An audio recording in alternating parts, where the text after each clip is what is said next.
Bonjour, dans cette vidéo, je vais vous expliquer c'est quoi un plan de symétrie et c'est quoi un plan d'antisymétrie pour une distribution de charges électrostatiques.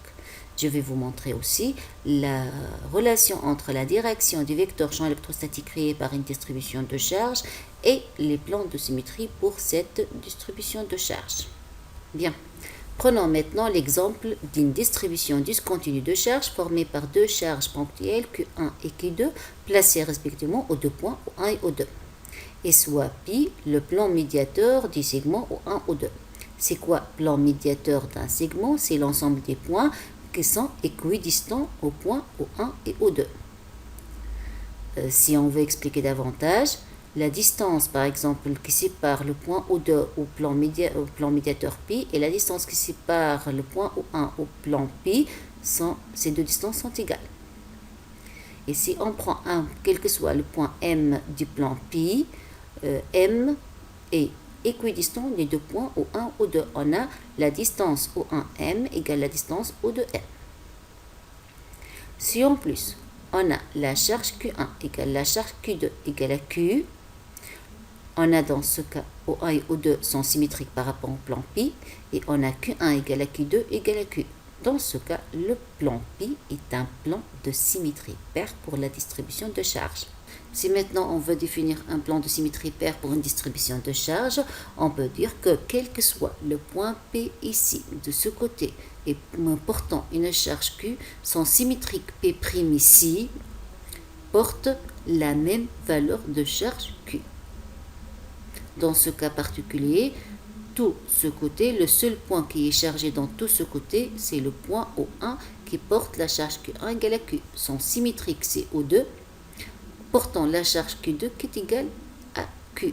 Et tous ces points ici qui ne portent aucune charge, leur symétrique ici ne porte aucune charge. Bien, maintenant notre objectif déterminer la direction du vecteur champ électrostatique au point M créé par notre distribution de charges qui est formée par ces deux charges ponctuelles. La charge Q1 crée en son voisinage un vecteur champ électrostatique EQ1, en particulier au point M. Ce champ, puisqu'il est créé par une charge ponctuelle, va avoir l'expression suivante. EQ1 au point M égale à Q1 sur 4pi epsilon 0, vecteur O1M sur la norme de O1M au cube, avec O1 et la position où se trouve la charge Q1 et M est la position où on cherche le champ créé par Q1.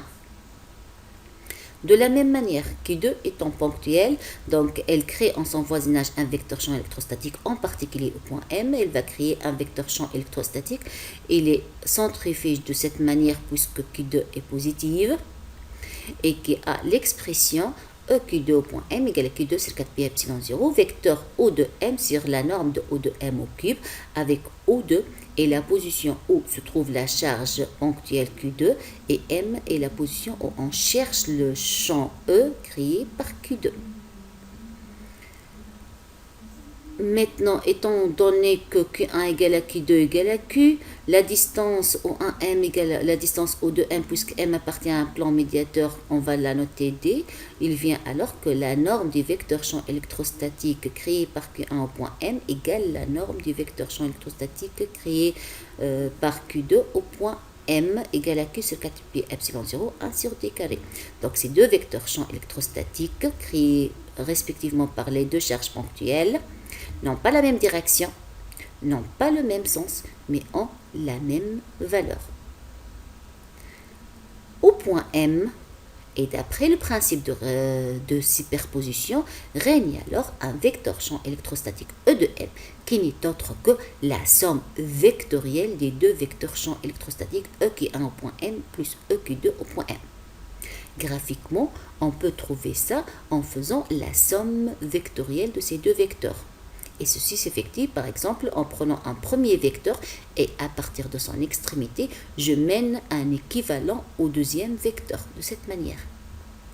Remarquez ici que la résultante, représentée ici par la flèche verte, est un vecteur champ électrostatique qui est contenu, il se situe dans le plan pi. Donc le vecteur champ électrostatique résultant au point M, d'après cette représentation, appartient au plan pi.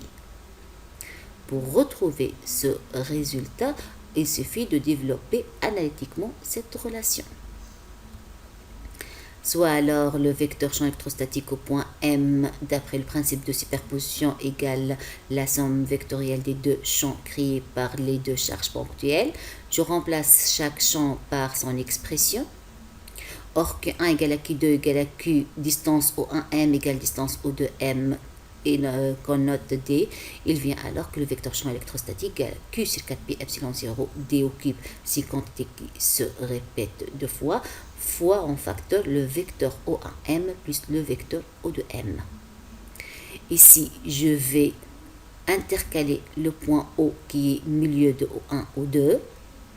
Relation de Charles, ça va donner, donc le vecteur O1M, ça va s'écrire O1 O plus OM, et le vecteur O2M, je l'écris O2O plus OM. Or, O étant le milieu de O1, O2, il vient alors que la somme O1O plus O2O égale vecteur nul. Et par conséquent, si on simplifie ces deux, le résultat va être 2 fois vecteur OM fois cette quantité, soit alors le vecteur champ électrostatique est 2 Q sur 4pi epsilon 0 1 sur D au cube vecteur OM. Remarquez ici, vecteur champ électrostatique et vecteur OM sont collinéaires, et comme O appartient au plan médiateur, M appartient au plan médiateur, donc le vecteur OM appartient au plan médiateur, il vient immédiatement que le vecteur champ électrostatique au point M créé par ces deux charges ponctuelles est contenu dans le plan pi. Finalement, on peut dire que lorsqu'on a pris un point M du plan de symétrie paire pour notre distribution de charges, le résultat, c'est que le vecteur champ électrostatique se situe dans ce plan de symétrie paire. En fait, c'est un résultat général, quelle que soit la distribution de charges. Si on a un point M d'un plan de symétrie paire pour la distribution de charges, alors le vecteur champ électrostatique au point M est nécessairement contenu dans ce plan. Passons maintenant à l'exemple où Q1 égale à moins Q2 égale à Q. Dans ce cas, le plan pi est appelé plan d'antisymétrie pour la distribution de charge ou bien plan de symétrie impaire pour la distribution de charge. Donc si on veut définir c'est quoi un plan de symétrie impaire ou bien c'est quoi un plan d'antisymétrie pour une distribution de charge, on va dire que pi est un plan d'antisymétrie pour une distribution de charge, veut dire que quel que soit le point P de ce côté portant une charge Q, son symétrique ici va porter la charge moins Q. Remarquez ici, le seul point qui porte la charge, c'est O1. Ici, pas de charge, ici, pas de charge. Mais le seul point qui est chargé, c'est le point O1 qui porte la charge Q. Son symétrique, c'est O2, il porte la charge Q2 qui est égale à moins Q1 égale à moins Q. Donc, Pi est bien un plan de symétrie impaire pour notre distribution de charge. Passons maintenant à déterminer la direction du vecteur champ électrostatique créé par notre distribution de charge en un point M quelconque de ce plan d'antisymétrie. Donc je vais commencer par le champ créé par la charge Q2 qui est négative, donc il s'agit d'un champ orienté vers la charge Q2. Q1 crée au point M un vecteur champ Q1 étant positive, donc le vecteur champ électrostatique va être orienté de la charge vers l'extérieur. Maintenant, la somme au point M, d'après le principe de superposition, le champ qui règne au point M va être la somme vectorielle des deux vecteurs champ électrostatique, c'est-à-dire EQ1 plus EQ2. Donc Q1 est remplacé par Q, Q2 est remplacé par moins Q. La norme de O1M au cube égale la norme de O2M au cube égale à D au cube. Il vient donc une quantité en facteur qui est Q sur 4 pi epsilon 0 fois 1 sur D au cube. Facteur de quoi? Facteur du vecteur O1M moins le vecteur O de M. De la même manière, on va intercaler le point O au milieu de O1, O2, ici et là, donc relation de charge.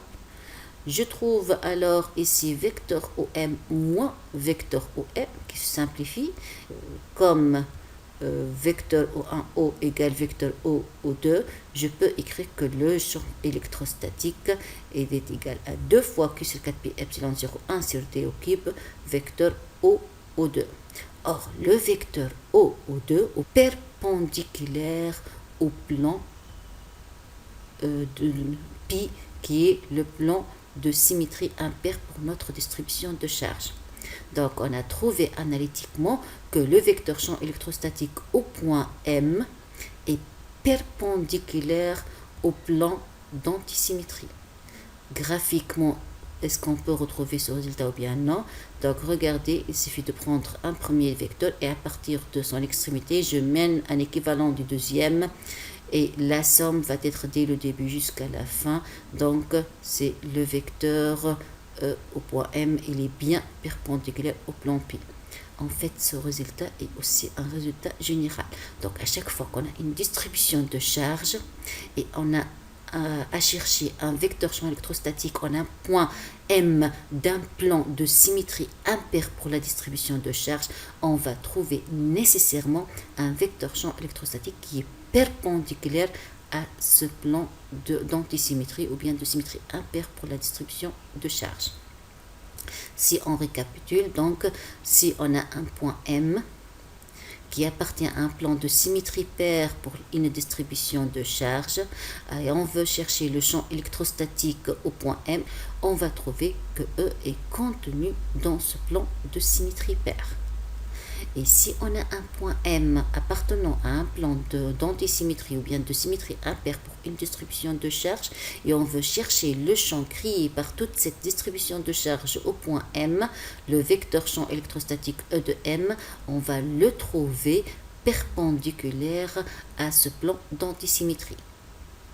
On peut même raisonner et dire si on a un plan de symétrie impaire pour une distribution de charge, alors le vecteur champ électrostatique va être nécessairement perpendiculaire à ce plan d'antisymétrie et par conséquent, on peut prévoir dès le début la direction du vecteur champ électrostatique. Par quelle direction est porté le vecteur champ électrostatique?